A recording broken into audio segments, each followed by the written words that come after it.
É oficial, nosso Halloween que começa semana que vem a partir da quarta-feira, às 8 horas da noite. E se preparem, porque são vários vídeos, 7, e vários deles têm 1 hora pra cima. Ideal para aquela maratona e várias passações de ódio. Oi, gente, sejam bem-vindos ao meu canal. Se você é novo por aqui, eu costumo falar sobre casos criminais reais nas sextas. Em alguns domingos eu falo sobre mitos e lendas enquanto eu maquio ou outras histórias. Então, se você gosta desse tipo de conteúdo, não se esqueça de se inscrever e deixar o seu like, que é muito importante para a divulgação do canal, principalmente se você faz isso logo no comecinho do vídeo, tipo agora. E caso você tenha uma sugestão de casos criminais, mitos, lendas ou basicamente qualquer tipo de história, é só comentar aqui embaixo que eu anoto tudo e tento trazer o mais rápido possível. E caso você também tenha uma história real de algum caso criminal que aconteceu com você, com a sua família ou até mesmo na sua cidade, ou quem sabe um evento mais paranormal, do jeito que a gente tanto ama, é só enviar por e-mail ddmeanoitestories@gmail.com. Porque quem sabe a sua história pode ser contada no nosso próximo episódio ou depois da meia-noite. Mas eu já estou falando demais, então chega de blá blá blá e vamos pro caso de hoje.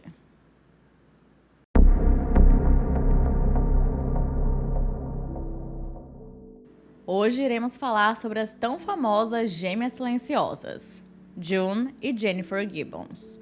Elas ficaram famosas por conta de toda a história única e trágica de suas vidas, e o ponto que mais chamou a atenção foi o fato de que elas simplesmente decidiram parar de falar com qualquer pessoa que não fosse uma a outra. Mas claro, isso é bem mais complexo do que parece. Até hoje, essa história permanece um grande enigma tanto para a psicologia quanto para o comportamento humano. Então, vamos lá.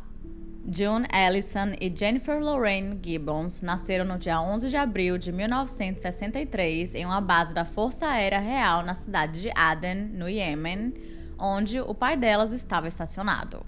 E desde o comecinho, literalmente desde os seus nascimentos, a dinâmica que elas viveram pelo resto da vida já estava presente. Mesmo que June tenha sido a primeira a nascer, quando Jennifer nasceu apenas 10 minutos depois, ficou super, hiper, mega claro que ela era a irmã, a gêmea, mais forte tanto de personalidade quanto no físico. Pouco tempo após o nascimento das irmãs, os seus pais, que eram de Barbados, no Caribe, decidiram se mudar para a Inglaterra. E o que acontece? Naquela época, muitas pessoas afro-caribenhas decidiram fazer isso para preencherem as lacunas no mercado do trabalho. E esse movimento ficou conhecido como Geração Windrush. Então, a família, que era composta pelos pais, Gloria e Aubrey Gibbons, pelas gêmeas e pelos seus 2 irmãos mais velhos, chamados David e Greta, se estabeleceram na cidade de Yorkshire, na Inglaterra. No começo, tanto a relação quanto a dinâmica na família estava bem legal, bem tranquila. Porém, após o nascimento da 5ª filha, em 1967, chamada Rosemary, mais conhecida apenas como Rosie, as coisas deram uma mudada. Obviamente, 5 filhos é muita coisa, é muita criança, muita gritaria, muita fralda, muito cocô, muito xixi, só coisa boa. E isso ficou bem claro para a família Gibbons. Antes, Gloria conseguia dar atenção para os seus filhos de forma igual, né? Ela conseguia separar isso muito bem. Então, ela conseguia ter um tempo individual para cada um e prestar um pouco mais atenção no que cada um precisava. Mas agora, com o nascimento de Rosie, isso tinha se tornado uma tarefa quase que impossível. E foi aí que June e Jennifer começaram a procurar apoio e amizade uma na outra. E com o tempo, isso foi piorando, piorando e piorando. Elas começaram a frequentar a escola aos 4 anos de idade e não demorou muito até que os professores percebessem que elas estavam com um desenvolvimento de fala mais lento que as outras crianças de mesma idade. Por exemplo, de vez em quando elas falavam com outras crianças, mas nunca, em hipótese alguma, falavam com os adultos, ou seja, os professores e os funcionários da escola. Como vocês podem imaginar, inicialmente Gloria ficou bem preocupada com a situação, achando que suas filhas iriam ficar para trás, mas ela acabou sendo tranquilizada pelos seus amigos e até mesmo professores da escola, dizendo que aquilo não se passava de timidez e que com o tempo iria melhorar. Mas eles não poderiam estar mais enganados. Em um certo momento, a escola colocou as meninas em uma terapia de fala para ver se esse impedimento que elas tinham ia melhorando. Só que como Glória não tinha como treinar com elas em casa, elas não praticavam e não melhoravam. E de acordo com o pai, Aubrey, ele disse que elas ficavam se comunicando com alguns sons, alguns murmurinhos, e que era muito difícil tentar entender o que elas falavam, porque não dava para entender, entendeu? E assim, a esse ponto, elas pelo menos estavam tentando se comunicar com alguém, mesmo que fosse pouco, mas não demorou muito tempo até que elas decidissem parar completamente após fazerem um pacto onde não iriam mais tentar falar com ninguém, exceto uma com a outra. E elas decidiram fazer isso porque estava bem chato elas tentarem se comunicar com as pessoas, mas ninguém conseguia entender, nem mesmo a sua família. Então, na mente delas, não fazia sentido continuar tentando. A situação estava tão complicada que quando seus pais ouviam elas conversando entre si, eles pensavam que elas tinham criado uma nova língua. Em 1974, a família se mudou para a pequena cidade de Haverford West, no país de Gales, e imediatamente as gêmeas foram taxadas de estranhas. Nessa época, elas já tinham desenvolvido um comportamento um tanto quanto peculiar. Elas sempre andavam mega devagar, com uma sempre a poucos metros atrás da outra e sempre com a sincronia 100% perfeita. Elas também se recusavam a comer ou a ir ao banheiro da escola e não respondiam nada que os professores perguntavam e nem tentavam se enturmar com as outras crianças. E além disso, as pessoas eram extremamente racistas. Todo mundo da família Gibbons sofria com isso, com o racismo, mas além disso, as meninas também sofriam com um bullying extremamente pesado. Eu não sei dizer se elas eram as únicas negras na escola, mas eu acho que eram, e se não eram, tinham outras 2 ou 3 crianças. E só para vocês terem noção do nível do bullying, a escola deu permissão para que elas saíssem 5 minutos mais cedo, para que elas não tivessem que se deparar com os valentões/babacas. E o mais louco de tudo isso é que nem a escola e nem a família pareciam estar interessados em entender o que estava acontecendo, não em relação ao bullying, porque eu acho que a escola estava nem aí, e os seus pais, não sei se eles sabiam, não sei se eles sabiam o nível que estava, mas em relação ao comportamento que elas tinham e todo esse isolamento. Visto que com o passar dos anos, elas foram se isolando cada vez mais. Então aquela teoria de que seria apenas timidez e que com o tempo iria melhorar, não estava colando tão bem assim mais. A primeira pessoa que percebeu que tinha algo errado foi um médico chamado Dr. John Reese, que estava aplicando vacinas de tuberculose nas crianças em 1976. E ele chegou a dizer o seguinte: as gêmeas estavam totalmente sem expressão. Você falava com elas, elas não reagiam, não olhavam para você. Crianças de 13 anos correm por aí. Agora essas 2 meninas estavam caminhando, uma atrás da outra, cabeças baixas, como se estivessem em algum tipo de gangue. Eu nunca tinha visto nada parecido antes. Ele ficou tão chocado com toda a situação que ele foi correndo para o diretor para conversar com ele. E ele ficou ainda mais chocado quando ele percebeu que o diretor não podia se importar menos com a situação. Ele chegou a dizer que como elas não causavam problemas e como elas entregavam todas as atividades, não tinha motivo para investigar. Pois é. Então, o Dr. John foi até a casa da família Gibbons e ele recebeu uma resposta muito parecida. Até esse ponto, a família ainda acreditava que não se passava de timidez. E muitas pessoas questionam se essa falta de interesse por parte da escola não seria um tipo de racismo institucional ou implícito, e provavelmente, se elas fossem meninas britânicas brancas, o tratamento teria sido completamente diferente. Com tudo isso, o Dr. John meio que pegou para ele esse papel, e então ele começou a ficar mais interessado e começou a investigar a saúde psicológica das meninas. Porém, ele chegou também a minimizar toda a situação e todo esse comportamento, baseando-se na cor da pele delas. Ai, ai. Ele chegou a dizer que elas eram zumbis. Bacana. Naquela época, esse termo era associado à cultura caribenha negra, e ao usar essa palavra, ele queria dizer que por conta do histórico delas, os seus problemas não podiam ser psicológicos, e sim místicos. Ele acreditava que gêmeas caribenhas tinham um comportamento bem esquisito, e que isso aí era a razão do isolamento total de June e Jennifer. Mas, pelo menos, ele continuou interessado e continuou investigando ali a situação. Não usou apenas essa desculpa horrível dele de que elas eram zumbis, sério, credo, e simplesmente seguiu em frente. Não, ele conseguiu convencer a família a colocá-las na terapia. Aleluia.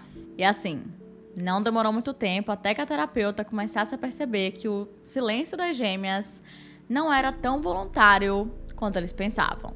Era muito claro que uma das gêmeas estava querendo ter poder sobre a outra e se isolando. Isso ficava muito mais fácil. Então, elas foram encaminhadas para uma terapeuta de fala chamada Andrea Hearn, que trabalhava no hospital Whitty Bush. Elas começaram o tratamento em fevereiro de 1977 e, como elas recusavam falar com a doutora Anne, como uma forma de fazer com que elas ficassem mais confortáveis, ela pedia apenas para que elas lessem em voz alta enquanto ela gravava, e então ela saía da sala. E foi nesse momento, após ouvir essas fitas, que Anne descobriu a tão famosa linguagem secreta que as gêmeas comunicavam. Lembra que eu falei que ninguém conseguia entender absolutamente nada do que elas falavam? Então, diferente do que muitos acreditavam, que elas teriam criado uma nova língua, na verdade, elas estavam falando inglês, só que misturado com algumas gírias do Caribe e de forma extremamente rápida. E pelo fato de elas terem um certo grau de impedimento de fala, era quase impossível entender alguma coisa.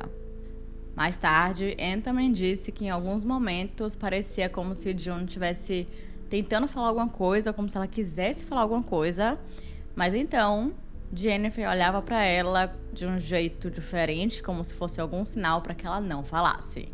E isso só reforçava aquela teoria de que uma gêmea queria controlar a outra. Após 2 meses de avaliação, a doutora Anne e o Dr. John recomendaram que as meninas fossem retiradas da escola pública e então colocadas em uma escola mais especializada, talvez para necessidades especiais, onde lá elas teriam um atendimento melhor, mais individual e, consequentemente, elas conseguiriam evoluir, criarem novos amigos e, o mais importante, tirar aquele muro que tinha entre elas e o resto do mundo. Então, em abril de 1977, elas foram transferidas para o Centro Eastgate, que era uma escola de educação especial. E algo curioso é que Gloria e Aubrey Gibbons meio que não tiveram poder nessa escolha. Eles se viram ali naquela situação onde eles não entendiam muito bem o que estava acontecendo e foram sendo levados pela onda. Eles meio que tiveram que confiar 100% no processo e que os profissionais saberiam exatamente o que estavam fazendo. Nessa nova escola, as meninas foram acompanhadas pelo diretor chamado Tim Thomas e também por umas professoras chamadas Kathy Arthur. E nisso, Kathy ficava observando mais de longe, sem necessariamente tentar conversar com elas pessoalmente. E isso porque eles já tinham, o todo conhecimento que a doutora Anne e o Dr. John tinham e sabiam que isso não ia funcionar.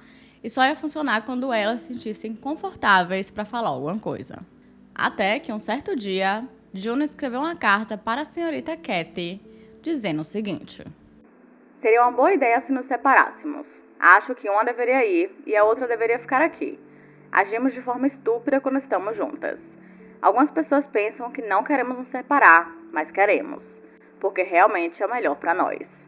E a própria Jennifer também escreveu uma carta dizendo praticamente a mesma coisa e falando que elas queriam sim ter vidas próprias. E isso, assim, foi um avanço gigantesco. Porém, para que isso acontecesse, elas teriam que ficar em escolas separadas. E quando elas descobriram sobre isso, sobre essa parte, inicialmente elas não tiveram reação nenhuma, elas ficaram paradas, mas com pouco, bem devagar, os seus punhos foram fechando e do nada elas começaram a se atacar. E o ataque foi tão grande e tão repentino que elas tiveram que ser separadas pelos funcionários. O que é bem louco, porque elas tinham acabado de dizer que queriam ter essa vida própria, né, se separar, mas parece que elas não estavam tão dispostas assim a estarem fisicamente separadas. Enquanto alguns acreditavam que essa separação seria incrível para elas e que elas conseguiriam realmente se desenvolver mais, outros acreditavam que essa seria a pior coisa que eles poderiam fazer, porque a saúde mental das duas iria apenas piorar. E no dia 13 de março de 1978, June foi enviada para a unidade de adolescentes de St. David, enquanto Jennifer continuou no centro Eastgate. E isso foi uma ideia terrível. Assim que elas foram separadas, ambas entraram em um estado catatônico, mas June foi a que mais foi afetada. Ela passava o tempo todo sentada na cama sem se mexer por horas, ela também não comia, não ia ao banheiro e nem dormia. E como obviamente a situação não podia ficar assim, o experimento de separação foi cancelado e ela voltou para o centro para ficar com a irmã. Entre 1978 e 1979, as gêmeas começaram a se interessar pela escrita, o que era algo muito bom, porque pelo menos agora elas conseguiriam, individualmente, expressar os seus sentimentos e as suas vontades, e apesar de ainda não falarem com os adultos, de vez em quando elas escreviam bilhetes. E enquanto June estava 100% desesperada para mostrar que ela tinha sim uma identidade longe da irmã, Jennifer pensava diferente. Por exemplo, em uma situação, ela começou a gritar para June a seguinte frase: Você é Jennifer, você sou eu. Mais tarde, June disse o seguinte: Ela acordaria sendo eu, e um dia eu acordaria sendo ela. Costumávamos dizer uma a outra: devolva-me a mim mesma. Se você me devolver a mim mesma, eu te devolverei a você. E para os especialistas do centro, estava mais do que evidente, tipo, mega claro, transparente, de que uma gêmea era completamente dependente da outra. E chegou um ponto em que eles não sabiam mais o que fazer, porque eles já tinham tentado absolutamente de tudo. Então, em 1979, aos 16 anos de idade, elas saíram do centro e voltaram a morar na casa dos pais, ainda sem se comunicarem com ninguém. Por conta disso, os professores recomendaram que elas nem tentassem fazer faculdade, porque elas não conseguiriam evoluir, não conseguiriam estudar, não conseguiriam conversar com os professores, tirar dúvidas, enfim. E também, por conta do mesmo motivo, elas não conseguiam empregos. E daqui pra frente, só pra baixo. Surpreendentemente, elas conseguiram se isolar ainda mais. Elas passaram a sair do quarto apenas uma vez por semana, quando elas iam pegar o cheque de desemprego. E antes, elas até falavam com a irmã mais nova, Rosie, mas depois a comunicação também foi 100% cortada. Mas, mesmo assim, elas escreviam em seus diários que queriam muito ter uma conexão com a família, mas acreditavam que depois de tantos anos, isso seria impossível. E a forma que elas criaram para saírem de seus próprios mundos foi criando histórias com a coleção de bonecas que elas tinham. E amigos, elas iam fundo. Suas bonecas casavam, tinham filhos, se divorciavam e morriam. Era todo um ciclo de vida extremamente completo, como se elas estivessem vivendo através dessas fantasias. E é muito louco porque tem um filme sobre esse caso que eu vou falar um pouquinho mais no final do vídeo, que mostra muito essa relação que elas tinham e é muito doido porque dentro do quarto elas conversam super uma com a outra, brincam, riem bastante, tem toda uma conexão, toda uma troca, mas no momento que alguém da família abre, elas viram pessoas completamente diferentes. Elas não falam nada, ficam sentadas, apenas olhando para baixo. E nesse filme também retrata bastante essa parte onde elas queriam se conectar com a própria família. Tem até um momento onde tem um jantar, um almoço de Natal, onde vai uma das irmãs delas, eu acho que é a irmã mais velha, e elas até fazem presentes, esses bonequinhos, né, que elas brincavam, que elas criavam essas histórias. Parece que elas faziam mesmo, elas costuravam. Então, elas tinham feito toda uma família, feito tudo bonitinho. Mas aí, quando a irmã abriu a porta do quarto, elas não falaram nada. Elas também não entregavam presentes. E querendo ou não, né, gente? Isso frustrava muito a família. Porque eles tentavam, mas eles não tinham nenhum retorno. E ao decorrer dos anos, elas foram crescendo e as características infantis que elas tinham pararam, né? O seu corpo começou a desenvolver, os seios começaram a crescer e elas odiavam isso. E eventualmente elas até começaram a tampar os seios para que eles ficassem totalmente retos. E com os hormônios também vieram desejos sexuais, que novamente elas reprimiam porque elas achavam que aquilo não era normal e que elas estavam cometendo algum tipo de pecado. Como elas não sabiam como satisfazer esses desejos, digamos assim, elas focaram 100% na escrita e elas tinham um sonho assim gigantesco de se tornarem escritoras famosas.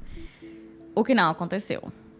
O primeiro livro de June, chamado Pepsi Cola Addict, ou Viciado em Pepsi, contava a história de um jovem que tinha que escolher entre seu amor por Pepsi, que era tipo, meio que uma obsessão, podemos dizer assim, e o seu amor do ensino médio.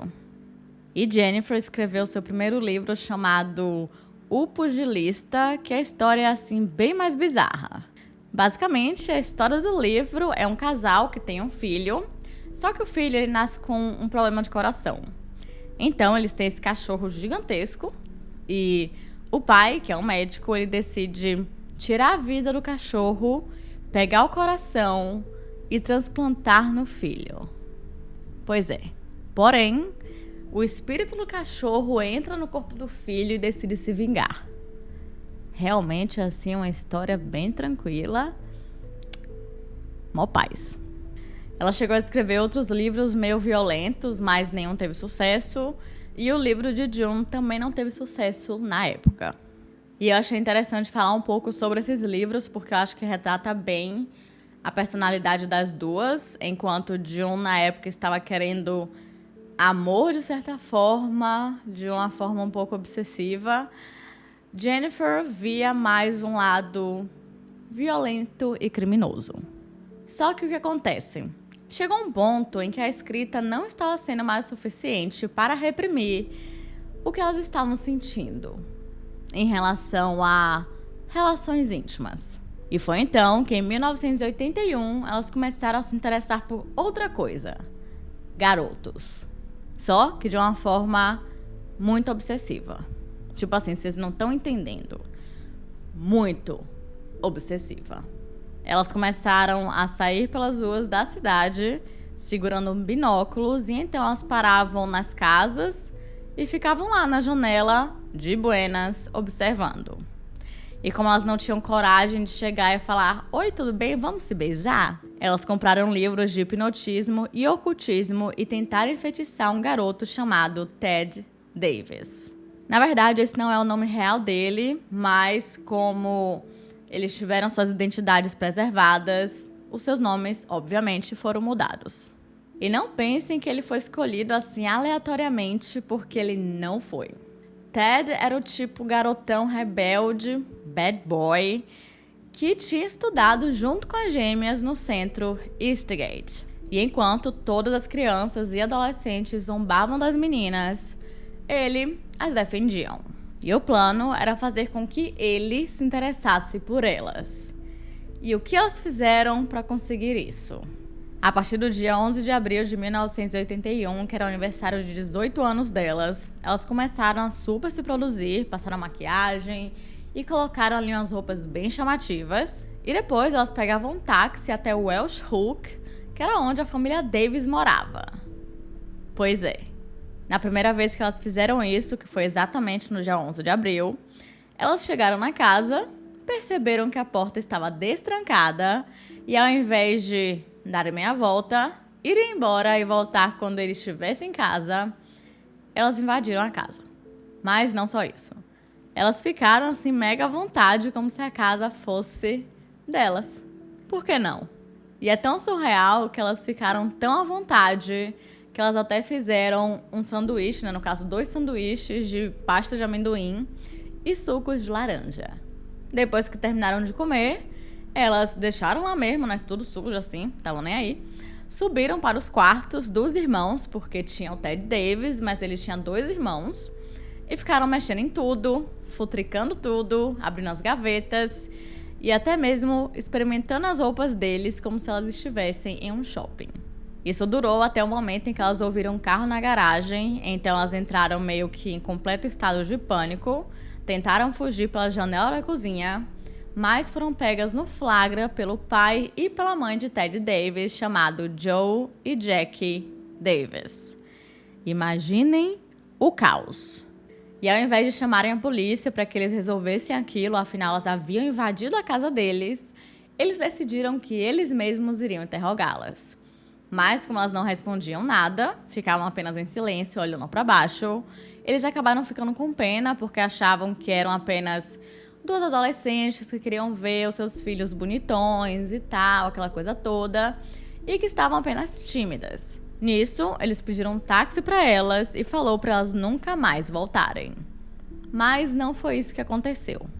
A esse ponto, esse interesse delas não era apenas uma paixonite ou interesse platônico, tinha se tornado uma completa e absoluta obsessão. Tanto que no dia seguinte, lá estavam elas de novo, em frente à casa, observando a se olhando fixamente, super normal, e isso se repetiu todos os dias pelas próximas semanas. E o mais doido disso é que Ted Davis nem morava mais na casa. Ele tinha se mudado para Filadélfia e elas sabiam disso. A esse ponto, elas tinham se interessado pelos outros irmãos Davis, que não ficou claro para mim se eram 2 ou 3, mas independente disso, elas continuavam indo para casa todos os dias, até mesmo quando chovia, e ficavam lá paradas olhando fixamente. Na cabeça delas, isso faria com que eles percebessem que elas estavam ali, porque realmente não tinha como não perceber, e ficariam interessados. E pasmem, mas isso realmente funcionou. John Davis, que estava com 17 anos de idade, e Bob Davis, de 14, realmente ficaram curiosos porque tinham duas gêmeas silenciosas olhando para eles todos os dias. E assim como qualquer adolescente, eles ficaram interessados. Queriam saber qual era a delas. Então lá foram eles. Mas as meninas não se comunicavam, só que eles não tiveram tanto problema com isso porque eles sabiam a solução perfeita. Assim que elas entraram na casa, eles ofereceram bebidas alcoólicas e substâncias ilícitas. E depois disso, elas se desembestaram a falar, falaram assim um monte, brincaram com eles, conversaram muito como se fossem pessoas completamente diferentes e como se elas estivessem sozinhas no quarto delas novamente. E isso acabou se tornando uma rotina e eles faziam o tempo inteiro. Em uma certa noite, Bob levou as duas meninas para uma igreja abandonada local. E então ele tentou ter relações íntimas com June, mas como não deu muito certo, não foi pra frente, não sei exatamente os detalhes, ele foi para Jennifer. E mais tarde ela chegou a escrever no diário que estava muito feliz por ter perdido a virginidade com ele e que esperava que eles se casassem um dia. Porém, 2 semanas depois, June também perdeu a virginidade com ele exatamente no mesmo local. E ela meio que só fez isso porque ela tinha se sentido como uma perdedora por ter perdido a virginidade depois da irmã, e tudo aquilo não se passava de uma competição para ver qual das duas era a melhor gêmea. Depois disso, a situação entre as duas ficou tão tensa que em um certo dia, enquanto caminhavam perto de um rio, June simplesmente explodiu e começou a atacar Jennifer e a derrubou no rio, onde elas continuaram brigando e tentando se afogarem, até que um carro parou para ver o que diabos estava acontecendo. E é bem louco porque elas estavam brigando por um garoto bem babaca. No geral, os irmãos Davis também as maltratavam, as zoavam, puxavam seus cabelos e viviam falando um monte de coisas horríveis para elas, mas mesmo assim, de acordo com seus diários, aquele foi o melhor verão que elas tiveram em toda a sua vida. O que é bem preocupante. E triste. Mas a felicidade delas acabou em julho de 1981, quando a família Davis anunciou que eles iriam se mudar para Virgínia. Elas ficaram tão tristes que elas decidiram fazer disso meio que uma grande cerimônia, né, grande entre muitas aspas, e decidiram cortar mechas dos seus cabelos para dar para os irmãos como uma forma de lembrança, e pediram que eles também dessem alguma coisa para elas, para que elas nunca se esquecessem deles. Enquanto Bob lhe deu um blazer todo surrado, velho, todo chechelento, e uma camiseta que provavelmente estava na mesma situação, que Jennifer disse que nunca mais lavaria, Bob deu a elas um casaco de inverno. Quer dizer, mais ou menos, porque ele pediu 5 libras por isso. E June chegou a dar para John um relógio que ela havia ganhado de Natal, acho que era um relógio de ouro, era tipo bem bonitão, que na mesma hora ele pegou, olhou com desprezo e jogou fora. Eu falei que eles eram os babacas. E agora elas não tinham mais essa emoção e essa distração em suas vidas, porém elas se recusavam a voltar a viver da forma que elas viviam antes. Foi então que elas começaram uma vida de crime. Elas começaram a andar pelas ruas da cidade, roubando bicicletas e usando substâncias ilícitas, e mais tarde passaram a invadir escolas, onde roubavam algumas coisas e rabiscavam o local como uma forma de vandalismo. E apesar de ainda se recusarem a falar com os familiares e qualquer outra pessoa, elas amavam fazer trotes para a polícia. Só que isso também acabou perdendo a graça e elas queriam algo ainda maior. E da mesma forma que elas tinham ficado obcecadas pelos irmãos Davis, elas também ficaram obcecadas por cometer crimes. E cada vez esse nível de crime ia aumentando, aumentando e aumentando. June até escreveu em seu diário sobre os seus planos de fabricar coquetéis Molotov e jogá-los pelas janelas, e ainda disse o seguinte: eu vou ser a maior incendiária do mundo. E no dia 23 de outubro de 1981, elas colocaram um plano em ação e passaram a cometer incêndios criminosos. Nesse dia, elas esperaram anoitecer e foram para o complexo de tênis de Haverford West. E ao entrarem, elas caminharam até a cozinha à procura de comida, mas como não tinha nada, elas decidiram começar um incêndio. Na noite seguinte, elas fizeram a mesma coisa em uma loja de tratores em Snowdrop Lane, que era um local que elas já queriam invadir há muito tempo. E pelas próximas semanas, elas continuaram ali testando a paciência das autoridades locais, sempre escapando impunes dos seus crimes. Mas essa loucura toda não ia durar muito tempo, claro que não. Acontece que a comunidade já estava ali, percebendo que tinha uma coisa meio esquisita acontecendo e que toda vez que alguma loja era assaltada ou algum local era incendiado, elas sempre estavam ali no centro de tudo. Curiosamente, assim, seria coincidência? Acho que não. Tanto que no incêndio na loja de tratores, tiveram algumas testemunhas que chegaram a vê-las no local. E finalmente elas foram interrogadas pela polícia, só que como elas não respondiam nada, e também como não tinham evidências físicas, além de testemunhas que as viram no local, o que não provava muita coisa, elas acabaram sendo liberadas e logo em seguida voltaram à vida do crime. No dia 8 de novembro, elas invadiram a escola técnica, só que dessa vez elas foram pegas no flagra por um policial que estava no local e imediatamente foram levadas para a delegacia. Imediatamente elas foram presas e quando o quarto delas foi revistado, os policiais encontraram seus diários onde elas falavam em detalhes sobre os seus crimes. E com essa evidência extremamente forte, elas foram enviadas ao centro de detenção de Puckle Church, perto de Bristol, onde permaneceram por 7 meses enquanto esperavam a decisão do que seria feito com elas a seguir. Nesse meio tempo, um psiquiatra chamado William Spry, que tinha sido recomendado pelos advogados das gêmeas, acabou ficando ali bem interessado em toda a situação e começou a estudá-las. Já aviso aqui um spoiler, a gente não gosta dele. Então, podem odiar tudo que ele fala. Como sempre, foi bem complicado ele conseguir qualquer informação das gêmeas e por qualquer coisa elas estavam brigando uma com a outra. Porém, ele achou que o pouco que ele tinha observado era o suficiente para diagnosticá-las com psicopatia. Então, lá foi ele conversar com os advogados e dar sua opinião, e eles chegaram a um consenso de que a melhor coisa a ser feita seria que elas se declarassem culpadas por motivos de insanidade e que pedissem para serem enviadas ao hospital Broadmoor, que a gente já conhece porque era uma das maiores instituições de saúde mental de altíssima segurança em Londres. E não tinha a melhor reputação. E também não era o local ideal para levar as gêmeas. Só que elas não sabiam disso. Tanto o psiquiatra quanto os advogados disseram que, meu Deus, era o local perfeito onde elas seriam tratadas assim de forma maravilhosa, como princesas, e que seria o local mais seguro para elas. E ao ouvirem isso, elas acharam maravilhoso. O que elas não sabiam era que os criminosos mais violentos e insanos eram enviados para Broadmoor. Basicamente, eles estavam enviando duas adolescentes que, sim, tinham cometido crimes, mas crimes pequenos. Nenhum dos incêndios havia matado ninguém. Até onde eu entendi, não tinham nem pessoas nos locais. Eram sempre salas vazias, ou então elas roubavam coisas muito pequenas, tipo comida, tipo batata frita, hambúrguer, essas coisas. E por conta disso, elas estavam sendo enviadas para o pior hospital que existia. Mas enfim, a gente vai falar sobre isso um pouquinho mais na frente. Ao chegarem lá, elas foram atingidas com a dura realidade.